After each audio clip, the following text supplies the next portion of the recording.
Bah, tout d'abord un bilan, on va dire comptable, hein. C'est une place de 7e, c'est 5 places de 5e, c'est 2 médailles de bronze, 2 médailles d'argent, 3 médailles d'or. Donc le bilan comptable, c'est pas trop mal. Après, c'est vrai qu'il y aura quand même un bon bilan chez les filles, un peu moins bon chez les garçons. Et puis bien sûr, ce tremblement de terre, hein, aujourd'hui, avec ce combat perdu par Teddy, voilà, tout simplement. Enfin, un tremblement de terre, bon, parce que forcément, 10 ans d'invincibilité, c'est énorme. Mais en même temps, voilà, ce sera peut-être salutaire. Je vous donnerai la réponse le 31 juillet. Est-ce que tu as senti que ça avait affecté Non.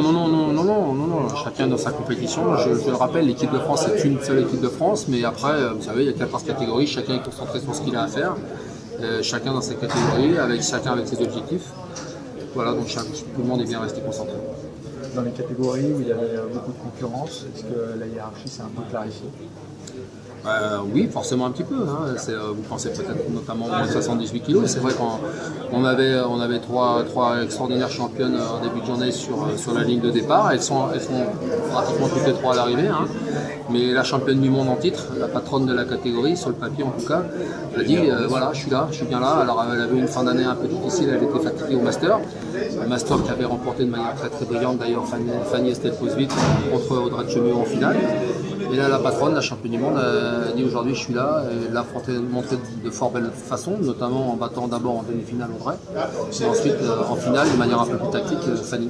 On a retrouvé Roman au niveau où on l'avait laissé avant ses blessures, et ça c'est une très très bonne nouvelle. Ça c'est peut-être la plus belle nouvelle du jour, même peut-être du week-end, parce que rappelez-vous, 18 ans, championne d'Europe senior, championne d'Europe junior.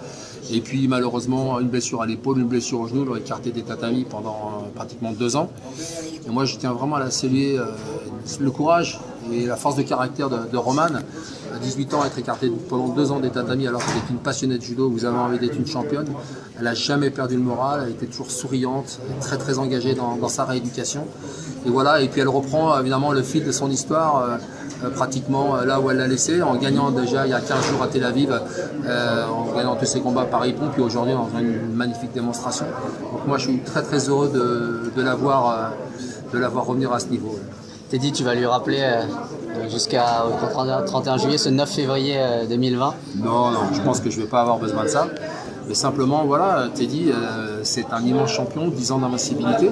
Mais il ne faut pas se tromper. L'objectif de la saison, c'était pas de garder son invincibilité. D'ailleurs, il n'a jamais dit ça. L'objectif de sa saison et de sa dernière saison avant les Jeux Olympiques, c'est le titre olympique. Voilà.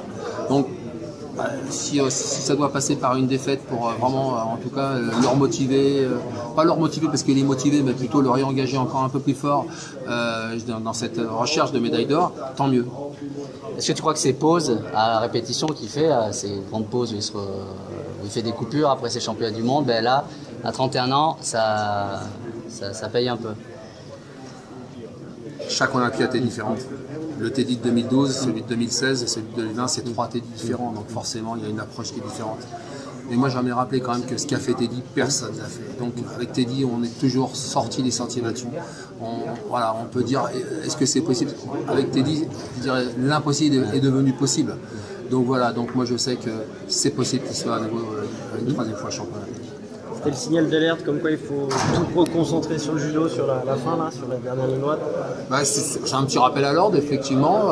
On a vu un Teddy aujourd'hui un peu plus statique, un peu ancré dans le tapis, un peu moins mobile. Mais voilà, ça c'est très très facile à corriger. Il le sait très bien, il se connaît par cœur. Il sait là où ça a pêché. Et puis il le dit lui-même.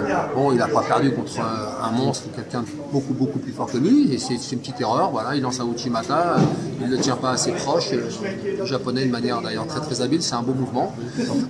Donc il esquive et le met sur le dos. Et je vous rappelle qu'il y a 20 ans, c'était la même technique en finale des Jeux Olympiques entre Douillet et Shinohara. Donc David avait réussi tant bien que mal à contrôler la foule de Shinohara. Voilà, je pense que Teddy a compris aujourd'hui, a compris la leçon.